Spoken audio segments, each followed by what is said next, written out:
Welcome to Money Chats and Mishaps, a podcast by Fam Brokers hosted by Renae Long, the director and founder of Fam Brokers. Thank you very much, Miss Heather. Heather has come to us this morning to have a bit of a chat about private lending and that commercial lending space. Heather has got many years' experience. I trust her with my grandchildren, so she's a good human. We've both been BDMs and worked for private lenders as well, and had some fun at a couple of workshops along the way. Two sides of the So, fence. yeah. And so we understand the landscape, and I think some things about private lending scare people. And Heather has got some great stories and scenarios of how you can provide a solution, so it sort of demystifies those myths. Yep. So, Heather, would you like to talk about you and the business and what sort of solutions that people can see, and we'll just bounce back in conversation. Yeah, sure. Thank you so much, Renae, for having me Oh, here. it's a pleasure. Always a pleasure. And mind you, you've flown all the way from Sydney. So Almost you are my missed the session. first person that's done all the way from Sydney. And even though Mascot Airport, tui, always has delays. Of course, Heather only had an hour and a half delay. So thank you so much for coming all that way. I'm so glad I made it. Yeah. I would have more time to do some touch-up, but that's Mate, okay. you're stunning. Thank you. So you're right. Thank you so much for having me here. As Anytime. Renae mentioned, something in common. We've been to both sides of the fence. We work as broker. We work as BDMs. Yeah. We had a lot of conversations with brokers and the client directly. So we understand the frustration in the private lending and commercial lending space. So for myself, my current business, Z2M Finance, Black Duck Capital, is purely focusing on private lending. We work with SMEs, we work with referral partners, brokers to demystify the.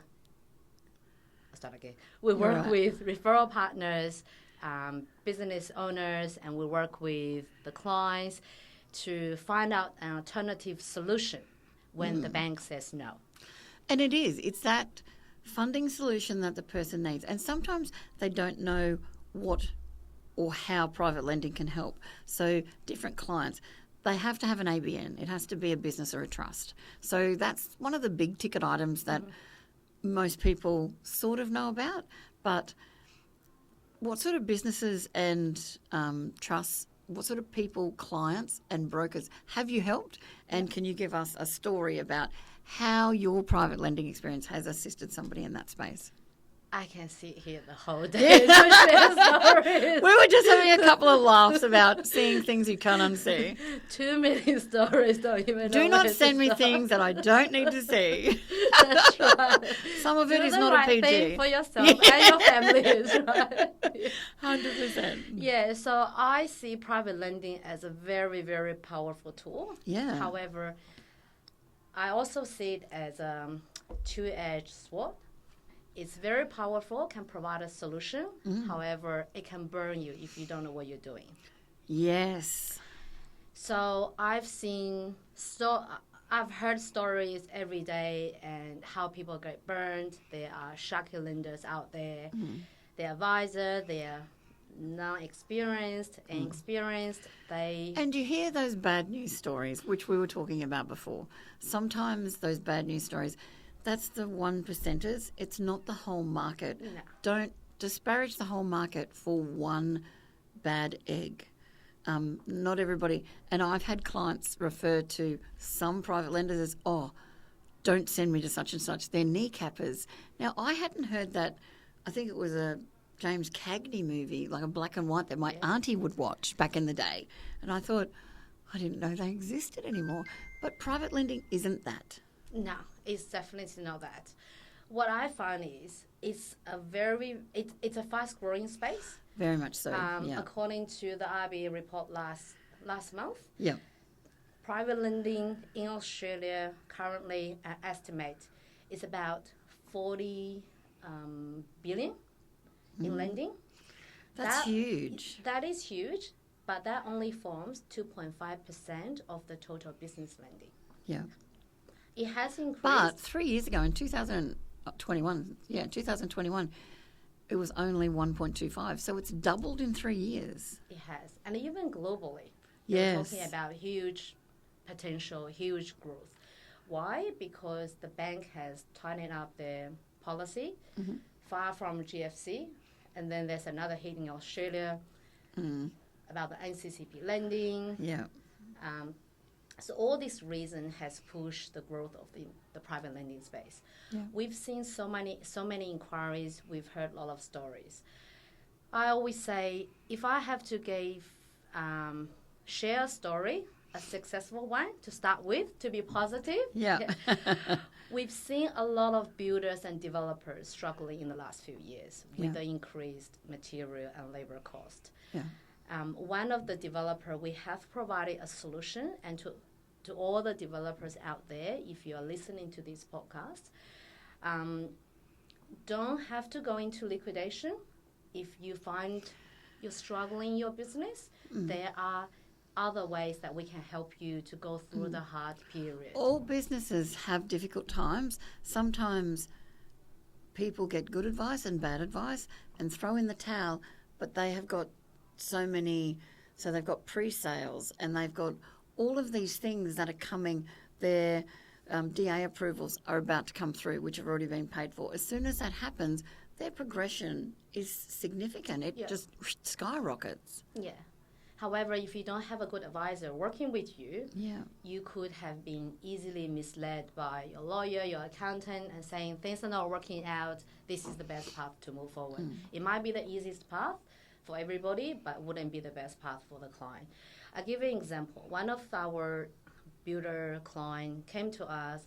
He built very high-end property in a nice suburb, and then he's also finishing on the duplex. However, because of his high standard, he's a builder with 20 years experience. He wants everything to be the best.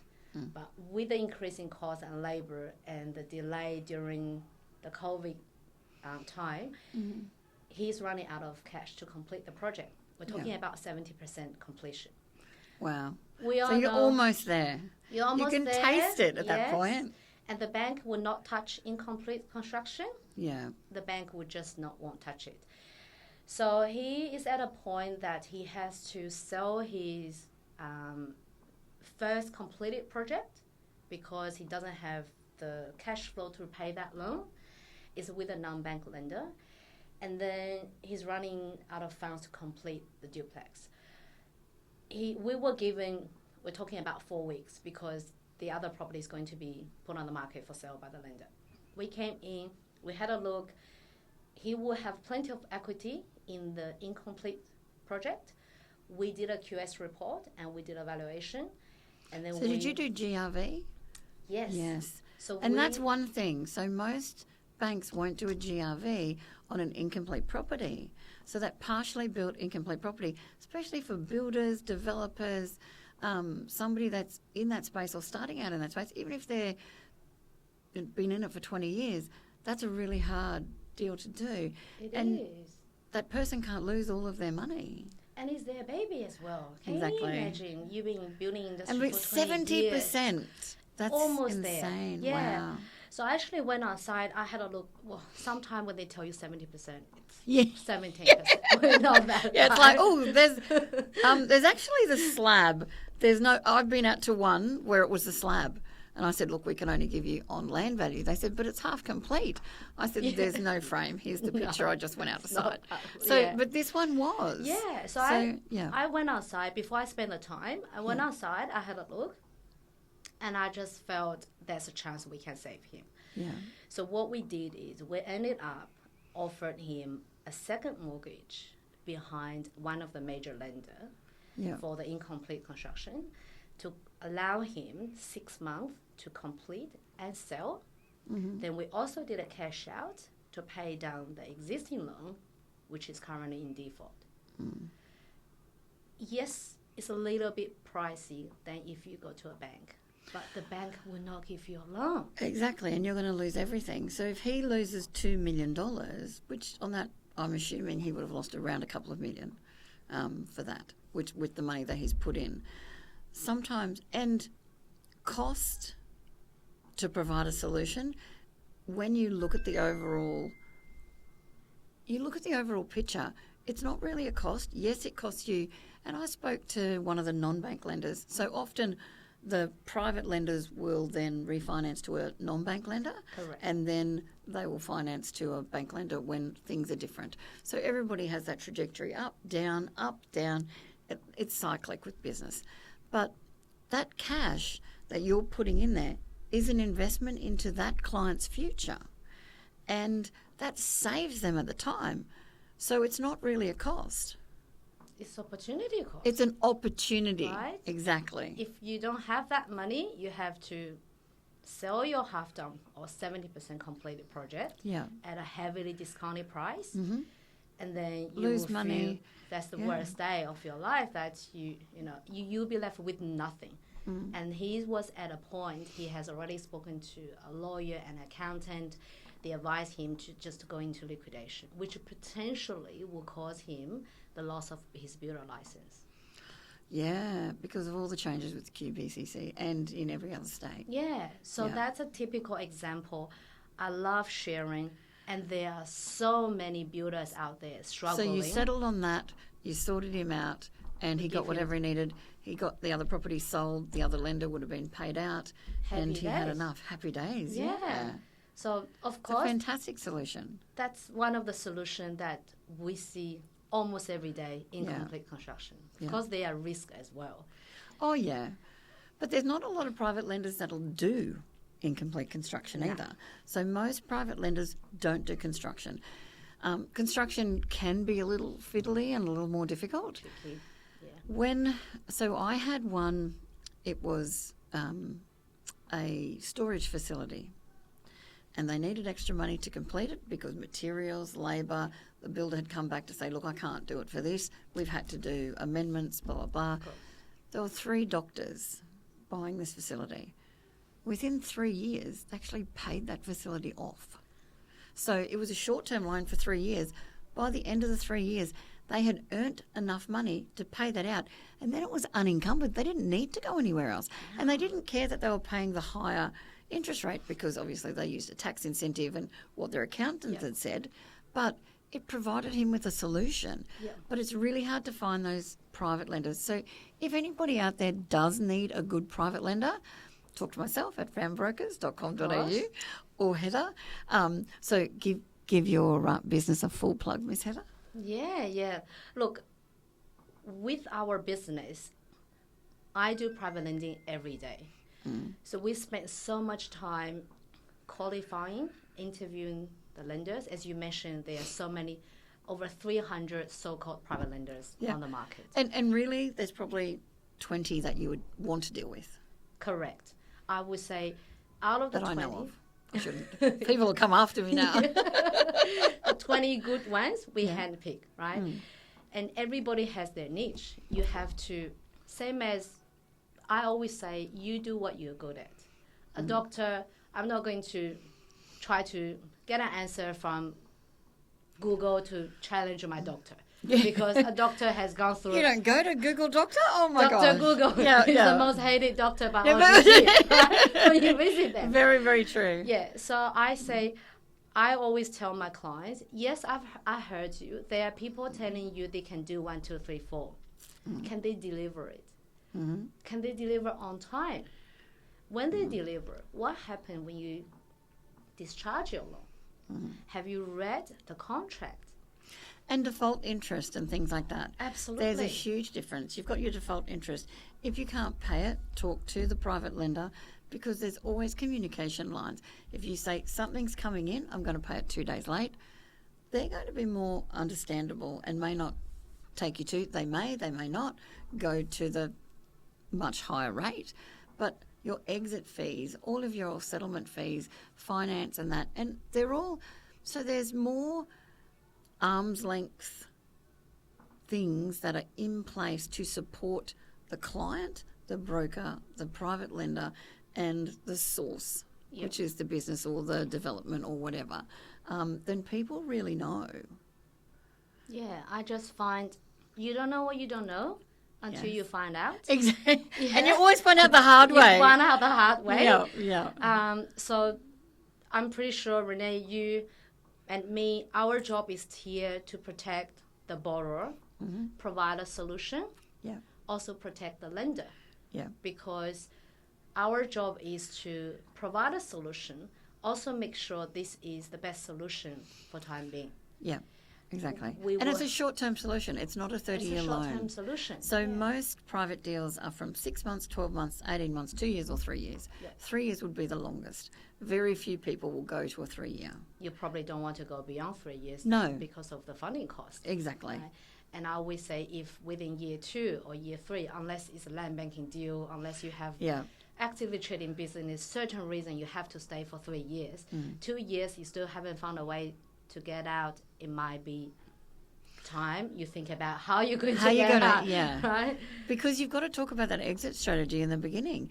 And if things change, and you're right with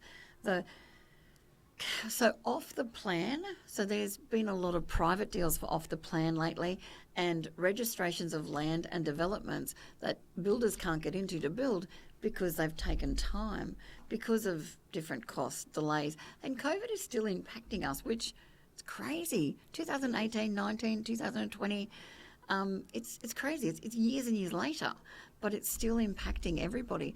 But those clients, you have different solutions and different reasons, but especially the off the plan. I've had so many people come to me, and when they first took it out, they might have bought an apartment for $699,000. Now they could actually sell it for $1.1 million, and it's finally registered. But that lender now, because they don't service, because the wife's on maternity leave and they've had a child in between, they're looking at, okay, what's the exit strategy? What are we going to do? They don't want to lose their money. Sometimes private lenders can pay it so they can on-sell it, make that money and purchase something else. And sometimes the privates will settle it for the 12 months for female or male applicant who's ever on the maternity or paternity leave going back. But it's that short-term solution, and they'll capitalise the investment. They'll capitalise the repayments, in that period of time, but they're not going to lose their deposit, because sometimes people put a $200,000 deposit on. Whether it's $5,000 or $200,000, it's still going to impact that person significantly, but usually it's 20%. Yeah, absolutely. They're going to lose that $150,000 or whatever it is if they don't do a solution. So private lenders do the off the plans, and they'll give them a good rate because they'll look at the LVR of what it currently is. So have you had anything like that lately, or? We've seen a lot of people struggling with serviceability. Yes. Because the rate has gone up 13 times. As you mentioned, when Hem's you buy, gone up. That's right. Yeah. When you buy, and the actual living cost has gone up as well when we look at the living expense, etc. Yeah.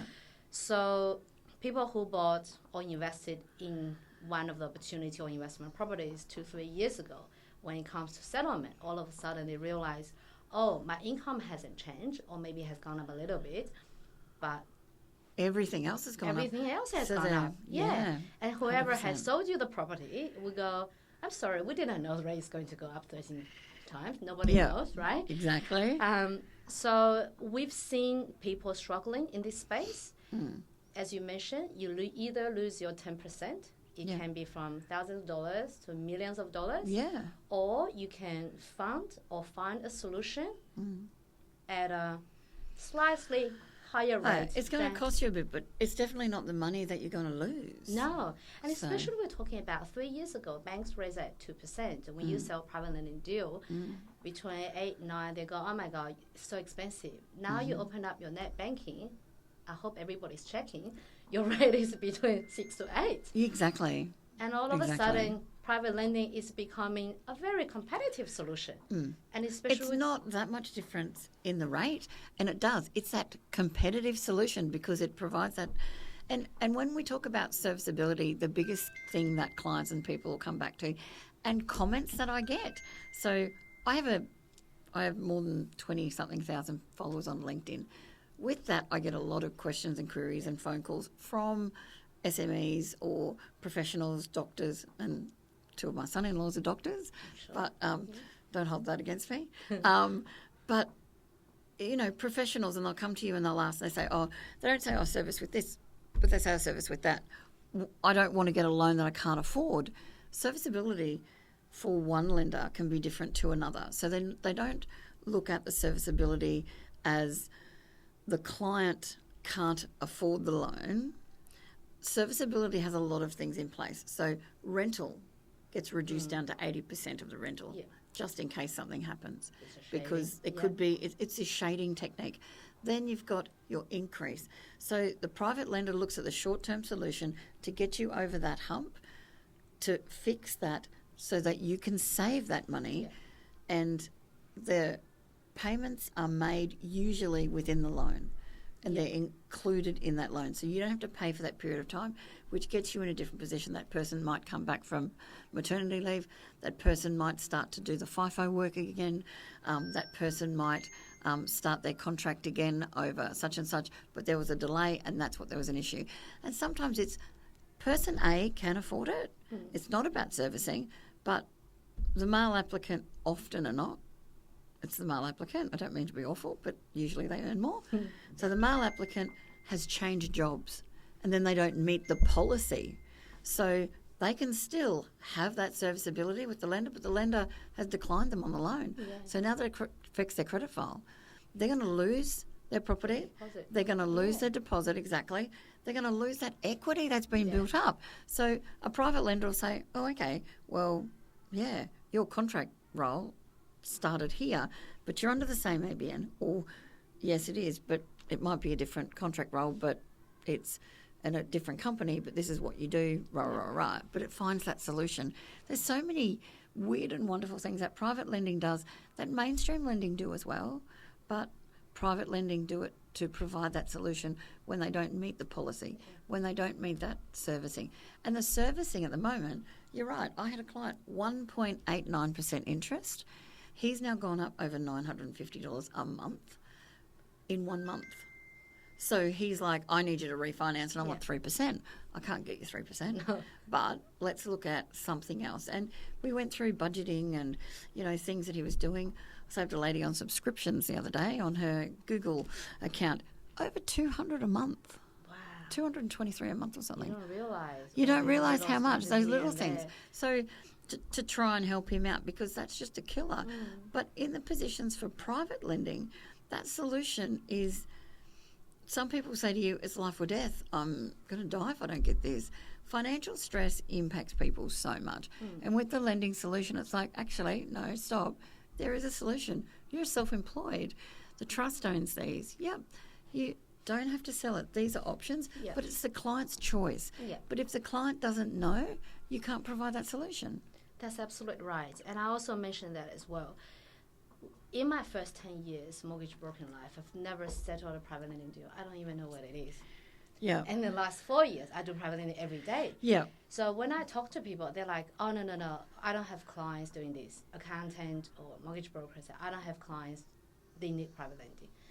I will always say, it's okay if you don't have a client who requires private lending now, but you need to have this tool in your toolbox. Yes. Because if one day your client needs it, you don't know what it is, you don't know how to make it fast, make it happen fast, then you're going to lose this client. Next minute you know, the other broker will refinance 2 million or 20 million portfolio of this client out of your book, only because you cannot provide a solution on certain transaction. Exactly. And the same with the ATO debt. When ATO come to wind up a company, sometimes private lending, because they're asset rich, cash poor, but they don't want to lose that commercial asset. And they don't have to lose that commercial asset. Exactly. Yeah. And that's one of the, also another common solution we're providing to the small business owners when you have ATO debt, when you're behind with your ATO repayments, when ATO is making it impossible to make that repayment in 12-month plan. What can you do? You don't have to close shop. You can review your financial situation and see whether there's a better solution. And sometimes a private lender interest rate might be less than ATO interest, right? Well, yeah. And it doesn't go on your credit file. No. So the difference with the ATO debt, from my understanding, is when it goes on the credit file, and it does go on the credit file, when it gets to over 100,000 and there's other bits and pieces that work on it, if it goes on your credit file and you pay it off, the ATO is the only creditor that will remove it straight away. So your credit file is clean again. Otherwise, other debts and hiccups and things along the way will still impact your credit file. But once you pay that out, that increases your score, it changes that. And also those hairy clients, I call them, the ones with some credit issues, but they've got some great things in place and they might have new contracts, they might have something else, something happened. It could even be, medical or personal or whatever else. They've come out of bankruptcy because of something in COVID, but now they've got all these contracts because of previously. They've diversified and evolved and they need that solution to purchase that commercial property or something like that. They have some cash. Private lending is often a good solution for that too. Yeah, and now you mentioned that, we actually had a client, we helped them with this kind of situation. What happened was, again, a very successful construction company in Melbourne. On the website, they've built all these fantastic projects and they've got residual stock that they plan to keep very with a lot of equity, and also their beautiful home that they built for themselves. They'll be living there for a while and then move on to build the next dream house. Okay, yeah. Everything is rosy until they committed to a joint venture with another construction company. It's a big project. They provided personal guarantee. And that project didn't go as planned. And there's a huge debt outstanding tied to another private lender. Really? They fully trusted their joint venture partner. They didn't get involved until such time they realized they have to pay millions of dollars of a debt. They had the court case hearing early this month. We haven't funded that loan yet. However, what we have provided as a solution, I actually feel sad about it, is that we provided a letter of offer, a final approval. That helps in the court cases too. Yeah, on everything he has. When I say everything, is everything, including his home. So we actually give a solution. We say, we've done the valuation, we assess the loan, this is how much we'll give to the client. The lawyer will then bring this document to court and then talk to the other private lender, saying, without bankrupting our client, which you probably get nothing, can we settle the case based on this? We haven't heard back whether this deal will be closed.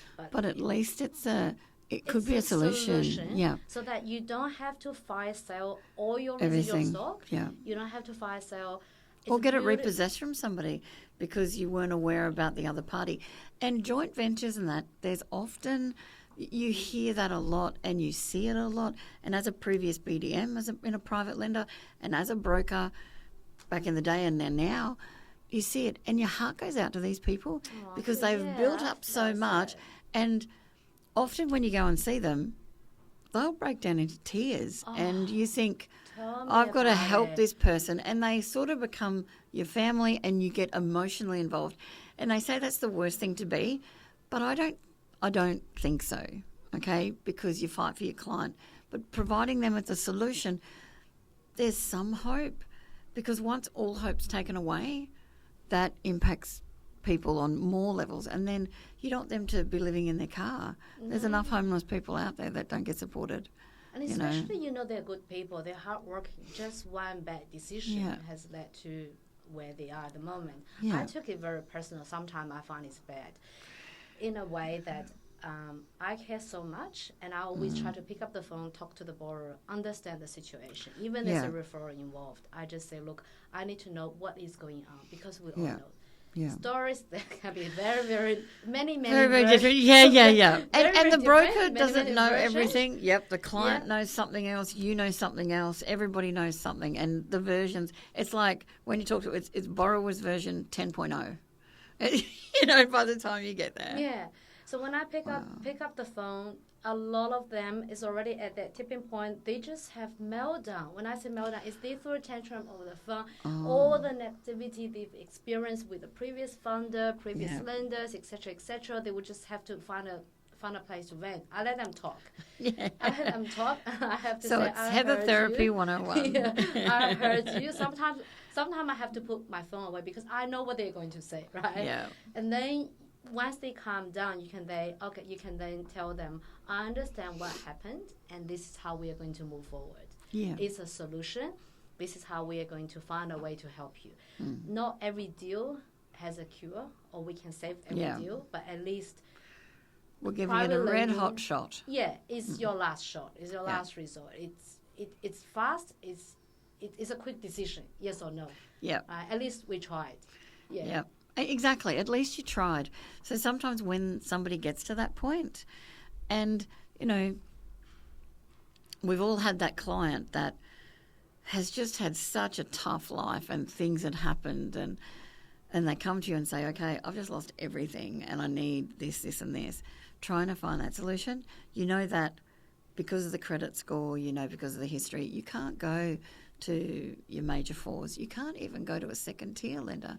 And 99.9% of the time, not even a non-bank lender. Not yet, but you might yet. be in a better position in 6 months, 12 months' time. Exactly. Right? Yeah. So you go to that private, find that solution, settle that loan, and when they know that they've got that, you can see the 3 and 6 month cash flow for when all these businesses come in because they've been able to access those funds. It develops their business. It does. And the client loves you for it. Yeah. Okay, when you talk about this, I have to give you a positive, cheerful story. Yes. Our private lending. Okay. Yes. Okay. Good. With Good. certain clients with business growth, expansion. This is one of the happy stories that I like sharing with people how we help the small business owners. You mentioned that doctors they are asset rich, like they like investing. Either buy shares or a lot of properties and get into development, etc., etc. So we helped a couple. It's like it's working with 3 brains. One is over here, one is here, one is over there, and they're all doing different things. They're all doing different things. Yeah, if they have the right partner, right advisor, they'll be successful. Sometimes we see them get into trouble, but this is a successful story, helping them to grow the business. So we've got this couple who are both dentists in Melbourne. Yep. They have a few clinics, business doing well. They also have their own development. They start building. It's very simple. What they do is they buy a rundown house. Then they will work with a builder. Then they refurbish. They'll put like a or triplex or duplex or something. Yeah. So they slowly build their business. One day they came to us. They said, "My next door neighbor is selling. They want to acquire that shop.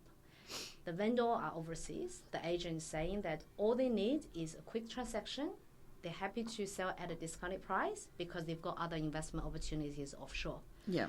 Okay. They came to us. We're like, how long do you need to settle? They're like, sooner the better, because then they give them the leverage. And the sooner the better means like 7 yesterday. days. Yeah. We need everything done. Yesterday. Have you signed the mortgage documents? They're not even printed. Yeah. Oh, wow. Yeah. So what we've told them is, okay, with your financial situation, multiple clinics, and with your developments here and there, joint venture here and there, multiple directorship, we can go through a normal business lending process, which may take, 2 months for you to get an approval. And if your accountant has done their job, or we can help you to acquire this shop front quickly via private lending, and then you can refinance in 3 to 6 months' time when the financials are ready. So we help them to settle this property within 3 weeks' time. We settled based on a bank valuation because we started the bank application as well. 3 weeks, they were so happy. Yeah. I assure you, they have purchased at a lower price, but of course the valuation will have to show their purchase price. And we provided a first mortgage against that shopfront. And then we use their other investment property. We provided a second mortgage or a KVA loan to form the deposit. Happy days. Everybody was happy. Do they care about the cost? Nope. No, because it's invaluable, that solution. Exactly. So that's fantastic. see, it makes me excited because it's But there's hundreds of those successful stories. Yes. So we save people and we provide solutions. I had a 34-year-old GP He'd just finished his GPing because they have to do their About residency. time. Right. And he had a wife and a couple of kids. And the older doctor there was retiring and selling the practice.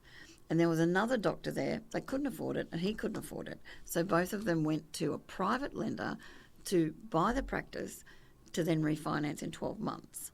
So they did that successfully. But if it wasn't for the private lender, because he had only just finished, so his income was good, No income but history. wasn't as, Not so strong. everything wasn't as strong. So the banks were like, no, I don't really want to touch it. No. And once they did that for 12 months, and because they both knew what they were going to do, they also put on another doctor that was in training. They boosted their revenue. They put on another staff member. And I think downstairs, it was a 2-story old Queenslander, but they got extra money out and they did 2 specialist rooms downstairs and a little. So they had. Extra I leasing don't know come. whether extra leasing. So I don't know whether it was a physio or an OT and a psych, but it was pathology. one of those. Yeah. Yeah. And so they had their own separate entrance, but they could also access the clinic, so upstairs, downstairs. So it was that. So they had the renovations to the side. They sorted it out, and it was a bigger practice, which offered more, Yeah. which invited more people in. But after 12 months, they had their 12 months P&Ls done. Happy days. They'd expanded so much, and by the time they actually did the refinance of it, so they actually bought the property and the business, so they got the funds for both. They had enough to pay out. Because it's a dual entry. Exactly. Building So now. exactly, it was Yeah. perfect. So there was rental income where there wasn't before. There was 12 years of profitability, growth in a primary area in Brisbane, and happy days. So the private lending solutions, and people don't think, doctors and dentists, chiropractors, accountants, solicitors, they don't need that. Everyone, it doesn't matter what business you're in. I will say a lot of trades and, industries like your property developers and your doctors and your medical and that, even for private hospitals and things like that, private lending is a great solution to begin with. You know where you need to go, but it provides you with that now to fix what needs to be. You're in a different position, and that equity that they build along the way too is significant. Yeah. So it changes the trajectory from we've got to wait from here to here and we can only go here to we've already started to go like that and they go straight up. Yeah. So that's a great solution. Yeah. I always say for private lending, the main two main reasons people come to this space is for flexibility Yes. and speed. Because yes, you might be qualified for a bank loan. Can the bank Settle match within that time. speed, Yeah. right? Do you want a 30 years loan? As you mentioned, your doctor can pay off the loan in a year's time. Yeah. Do you need a 30 years loan? Yeah. It might be just a quick fix to give you that solution. Yeah. 100%. The flexibility, if you haven't done your financial, if you... Exactly. Tax returns. Some people just don't do their tax returns. So can I ask you a question? Yeah. So what is the funniest thing or the weirdest thing you've ever financed? I've ever financed. Yeah. Or assisted a client in getting finance for?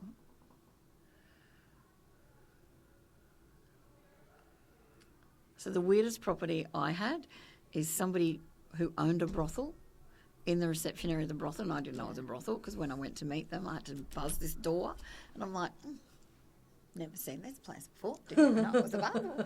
Walked up the stairs, and I thought, there's like red velvet, and I'm feeling this red velvet walking up the stairs, and it was red velvet, and I walks in, and I thought, this girl's over there in lingerie.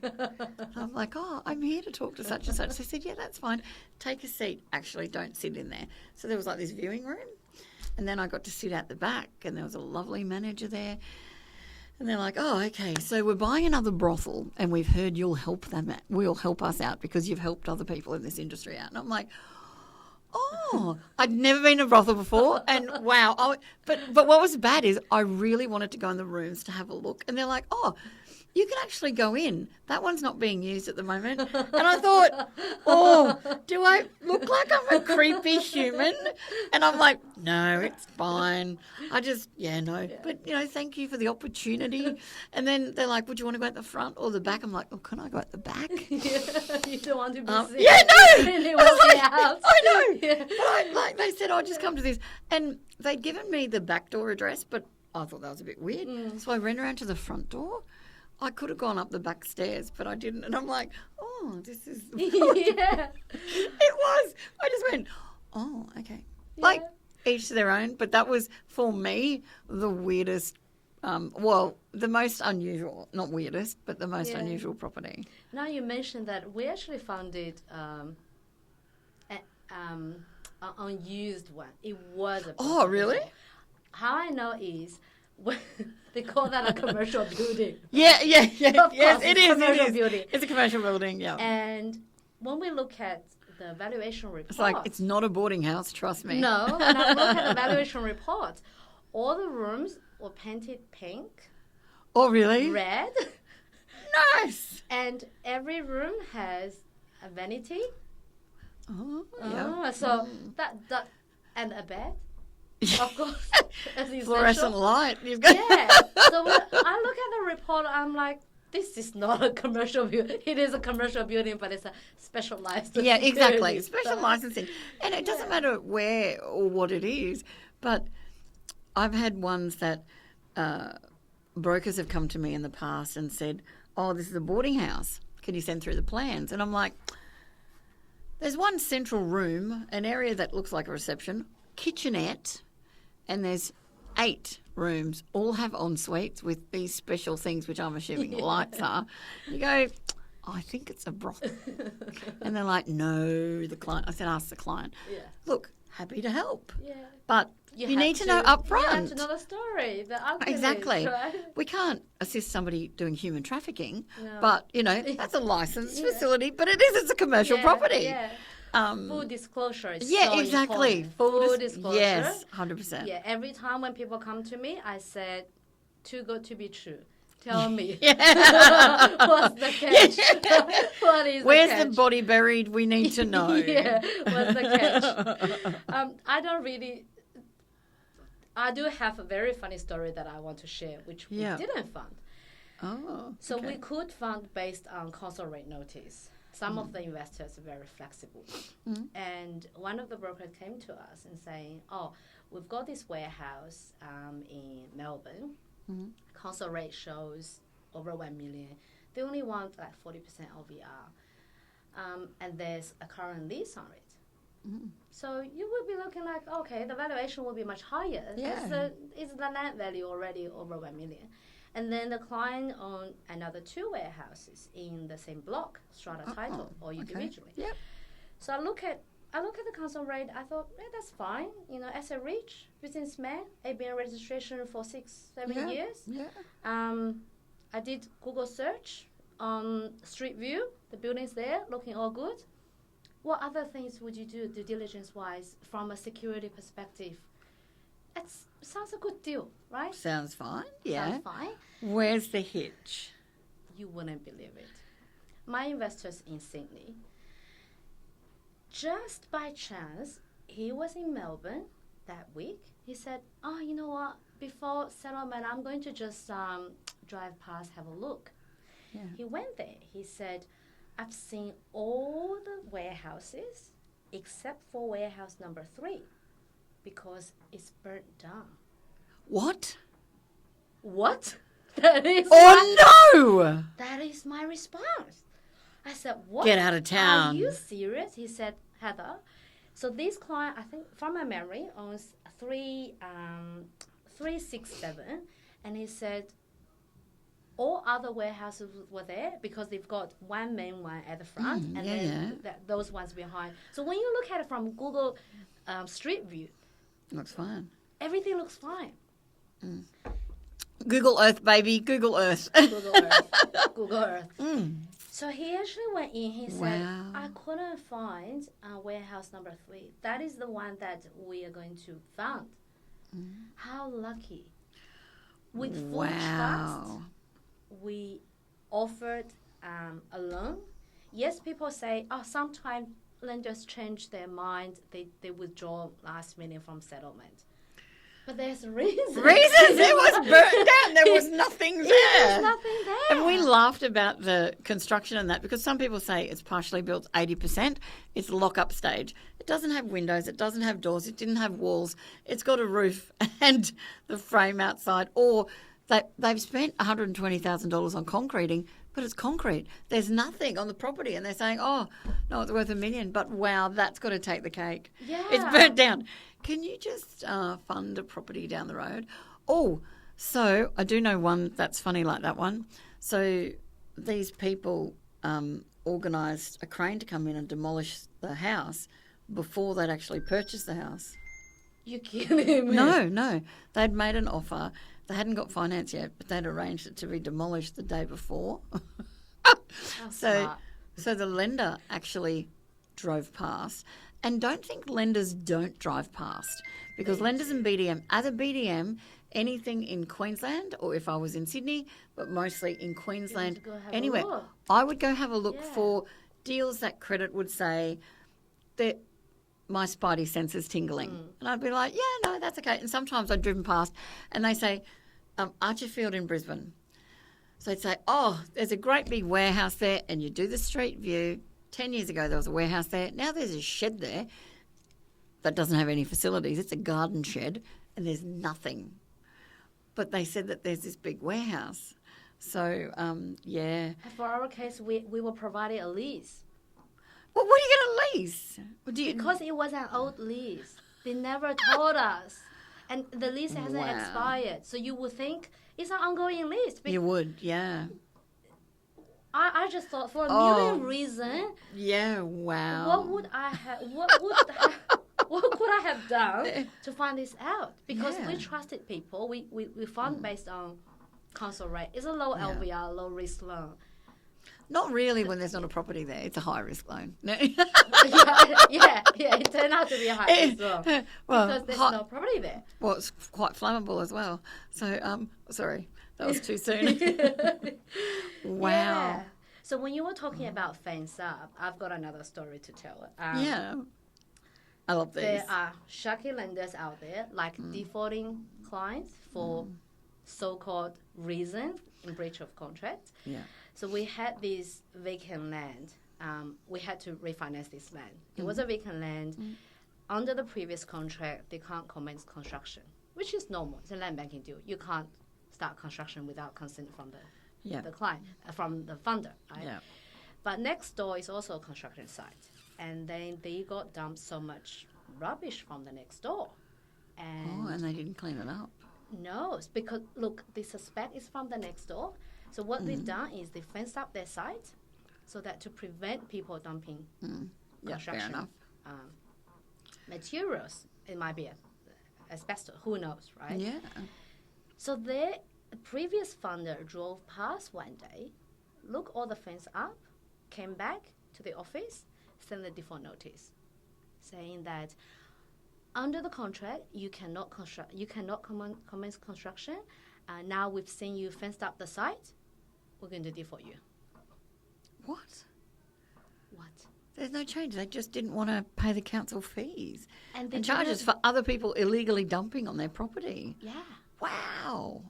That's insane. And you would have thought if you provide photos and evidence that nothing is... No.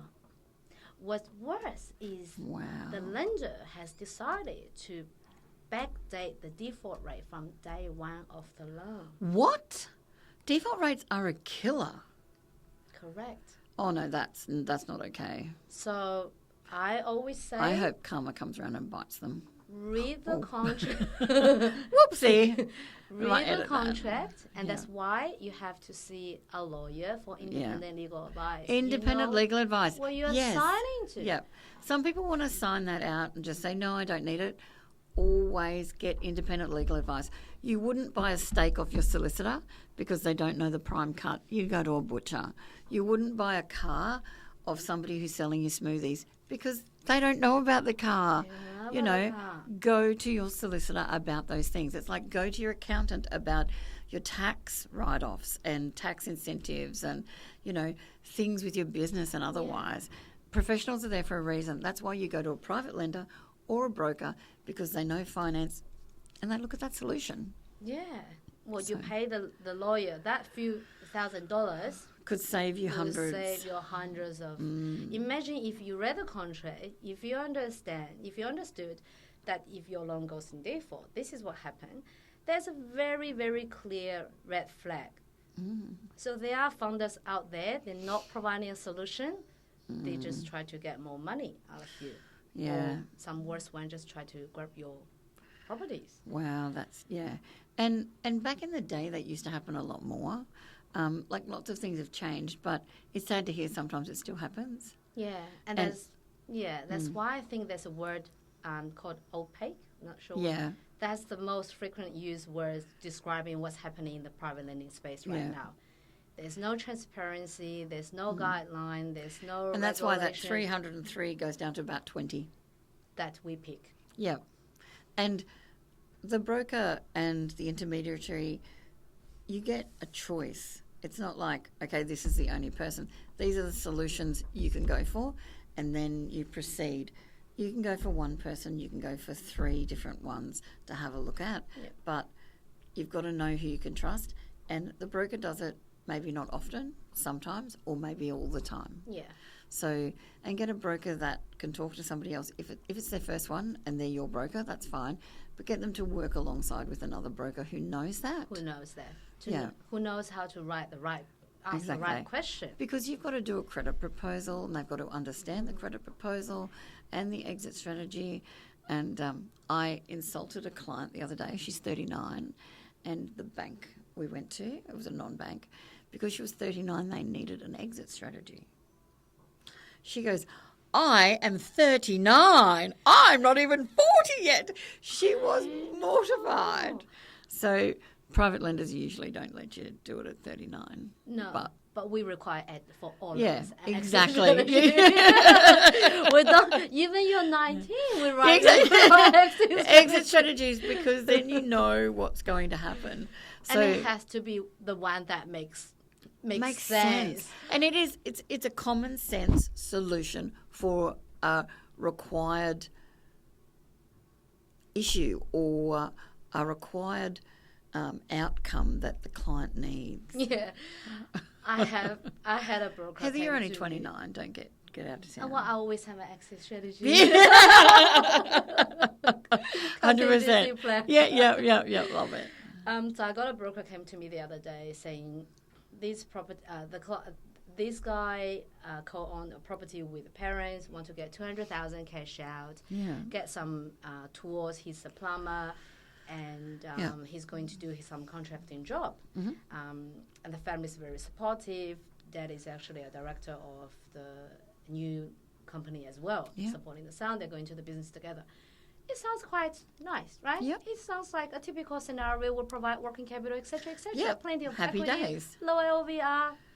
So I asked the question. Low risk. Yeah, I said, what is the exit strategy?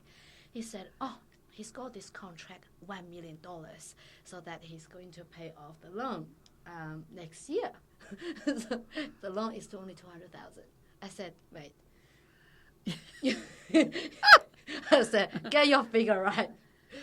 I just do not see how someone is going to start a business and somehow get a $1 million contract. He might be part of the contract, not that $1 million contract. No. So get more details. No, I've seen the contract. I said, ask the question again, because it just doesn't make sense. Yeah. For someone who is going to get potentially $1 million contract in that space, you're telling me at the moment you have no money at all. And you're coming in, plus you're being backed by another company where your father's involved in. Tell us everything. Tell us everything. What's in the pot over there, what you've done here, where that's coming forward. But even cash flow purposes, in the exit, it should be simple. And exit strategies can be that they're going to sell, that they're going to finish and then sell. They've got extra business coming in. Exactly. They've got three different contracts where they didn't have before. They're long-term contracts, but they need it for cash flow and just working capital. then it comes in, provides them what they need. A lot of the time they can get cash out, and they do get the working capital for. And sometimes it's cheaper to go to a private lender than it is to go to a commercial equipment lender.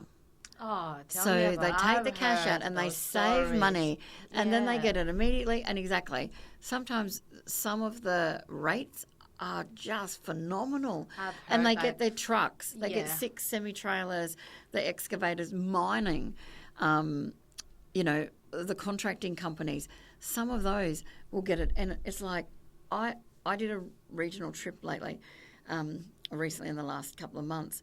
And one of the companies that I looked at their books, and I could save them $20,000 just by paying on the 20 to paying 40% different things. interest rate on equipment finance, on unsecured just loan, 100%. loans. Exactly. They don't realize. No. And they've got money coming in. They're like, oh, business is running. And then you have another hole leak in your Exactly. cash. You don't But yeah, realize. exactly. It's like, I thought I was going to make $250,000 and everybody can get a bonus. But actually I've made 120. Why is that? Because there's fees and charges and other things. They're overpaying for this and then underpaying for that. It's got to be the right solution for the client. And privates can provide that. Yeah, work with the right People. advisor, Exactly. people, to understand the fee structure. What is the actual rate? What are the Exactly. fees and charges? Yeah. What are the hidden clauses? Exactly. Hidden fees and costs are a Hidden killer. fees are cost. Sometimes we see a 6-month loan, fees are more than your interest. Yes. You've seen Is it- those, right? Yeah, and you're like, that can't be right. That doesn't look right. Yeah. And Question it if it doesn't look right, because you can look at another lender. yeah, or sometimes when you work with your referral partner, they're so greedy. They're like, I want 3% fee. Client's happy with that. Yeah, no. I said, are you no. sure this is in your client's best interest? Exactly. Or you've done, because and, private lending and is some easy. people gouge, and I don't mean to be awful. So 1 to 2% is a natural charge that most people do. So I only do 1% because I personally think that the others are higher. But you get people that charge 3 and 4% of $1 million deal, and that client has had to pay those fees and charges. I would feel like I'm gouging that client. I Yeah. don't think I'm doing the right thing by them. And especially they will come back and say, can you offer a lower rate? Yeah. I'm like, okay, Yeah. you asked Yeah. us to reduce the rate so that you can increase your fee. Exactly. It doesn't work like that. Lower it to 1%, and they just won't do it. Or they'll do that plus then charge look at who you're dealing with as well. Yeah. Have those trusted advisors, have those trusted people you work with. My granddaughter said to me the other day, Nana, everybody said at kindy that you're really nice because you look like a nice Nana. And I went, I've got a nice face. I said to her, she goes, Nana, you're too old for that. But she was telling me that everybody thought I was nice being and I was honest. okay. But it was that trust of the little kids. Yeah. It's also the trust that you've got to give other people. The If feeling. they haven't, that feeling. And if somebody's going to charge you 4%, I would query it. Yeah. Or 3%, I would query it. 2.5%, I would query it. Yeah, sometimes they push back. They're like, what's your problem? The client's willing to pay. I said, you don't take advantage of people in desperate situations. Exactly. We're here to provide a solution. You're pushing them further. You're pushing and the deeper, envelope, exactly, right? into... It's not helpful. And they shouldn't have to pay, because they're paying interest on that. That's right. And they're like, client's happy. I said, your client's happy is because at the moment he doesn't have another solution. As soon as he realizes he's been ripped off.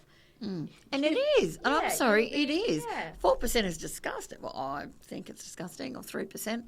I really do. You've got to, do the right thing. Well, we're going to have to wrap it up there. I can't thank you enough for coming in.